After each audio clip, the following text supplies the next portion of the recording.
দুবছৰৰ পাছত বিহু উদযাপন কৰিবৰ বাবে প্ৰতিজন অসমীয়া সাজু হৈ উঠা দেখিব পোৱা গৈছে আৰু সমান্তৰালকৈ বিহু মঞ্চত গীত পৰিৱেশন কৰিবৰ বাবে গায়ক গায়িকা সকলো সাজু হোৱা দেখিব পোৱা গৈছে আৰু আজি আপোনালোকক জনাম যে কোনজন গায়কে কিমান মাননি ধাৰ্য কৰিছে প্ৰতিখন বিহু মঞ্চত গীত পৰিৱেশন কৰিবৰ বাবে আমি প্ৰথমে জনাব বিচাৰিছো জুবিন গাৰ্গ সকলোৱে হিয়াৰ আমঠু জুবিন গাৰ্গ আৰু জুবিন গাৰ্গে প্ৰতিখন বিহু মঞ্চত গীত পৰিৱেশন কৰিবৰ বাবে তেওঁ মাননি কিমান ধাৰ্য কৰিছে আপোনালোকক সেই বিষয়ে জনাব বিচাৰিছো জুবিন গাৰ্গে প্ৰতিখন বিহু মঞ্চত গীত পৰিৱেশন কৰিবৰ বাবে আপোনালোকৰ হিয়াৰ আমঠু জুবিন গাৰ্গ পুনৰ জনাব বিচাৰিছো আপোনালোকৰ হিয়াৰ আমঠু জুবিন গাৰ্গে এবাৰ গীত পৰিৱেশন কৰিব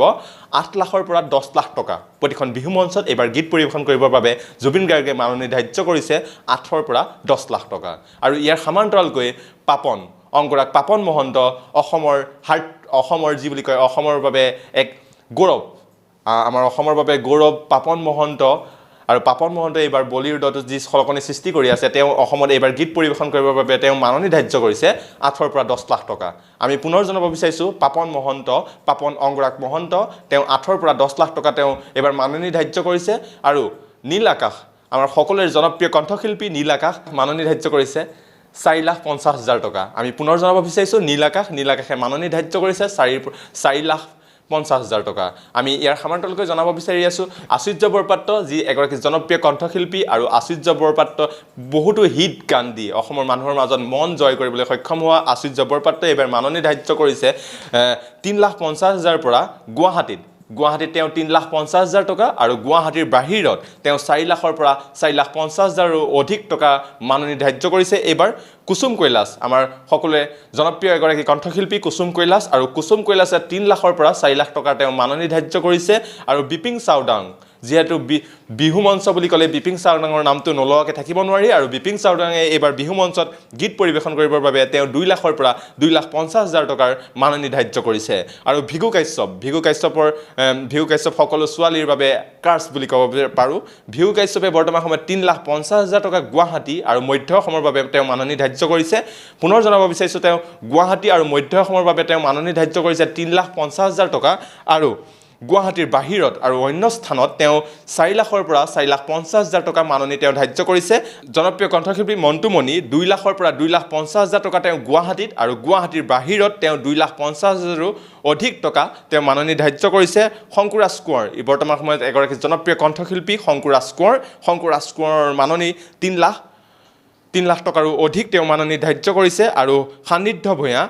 ভূঞা বৰ্তমান সময়ত 1,50,000 পৰা 2 লাখ টকা বৰ্তমান সময়ত যুৱ প্ৰজন্মৰ যি অতি জনপ্ৰিয় কণ্ঠশিল্পী সান্নিধ্য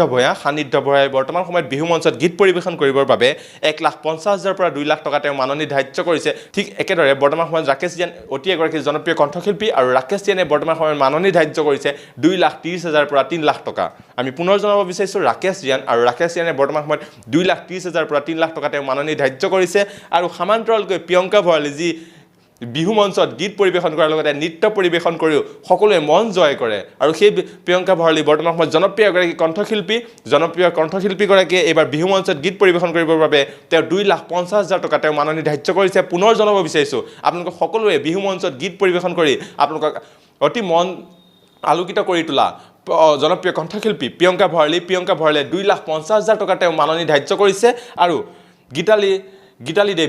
গীতালী দেৱীয়ে তেওঁ বৰ্তমান সময়ত মাননি ধাৰ্য কৰিছে 2 লাখ টকা আমি পুনৰ জনাব বিচাৰিছো গীতালী দেৱী জনপ্ৰিয় কণ্ঠশিল্পী এগৰাকী তেওঁ 2 লাখ টকা তেওঁ মাননি এইবাৰ ধাৰ্য কৰিছে বিহু মঞ্চত গীত পৰিৱেশন কৰিবৰ বাবে দীপলীনা ডেকা অসমৰ কাৰ্ছ বুলি যাক কোৱা হয় দীপলীনা ডেকা তেওঁ সকলোৰে বাবে কাৰ্ছ কিন্তু তেওঁ এইবাৰ গুৱাহাটীত বিহু মঞ্চত গীত পৰিৱেশন কৰিবৰ বাবে 3 লাখ টকা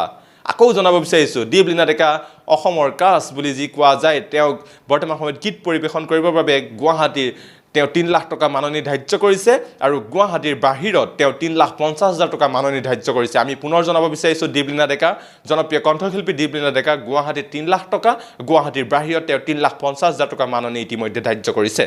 গীতাঞ্জলি দাস গুৱাহাটীত 2,50,000 টকাৰ পৰা 3 লাখ টকা আৰু গুৱাহাটীৰ বাহিৰত 3 লাখৰ অধিক টকা তেওঁ ইতিমধ্যে মাননি ধাৰ্য কৰিছে একেদৰে বিহু মঞ্চত আপোনালোকক আমোদ দিবৰ বাবে সাজু হৈ উঠিছে কেকে মোহন আৰু কেকে মোহনক আপোনালোকে বিহু মঞ্চত এইবাৰ দেখা পাব মুঠৰ ওপৰত 2 বছৰৰ পিছত সকলোৱে সাজু হৈ উঠিছে বিহুটিক আদৰিবৰ বাবে আৰু সকলোৱে বিহু মঞ্চত এপাক নাচিবৰ বাবে সকলো সাজু হৈ উঠা দেখিব পোৱা গৈছে কেমেৰা পাৰ্চন চাংমাৰ সৈতে বিকাশ দাসৰ ৰিপৰ্ট নিউজ নেটৱৰ্ক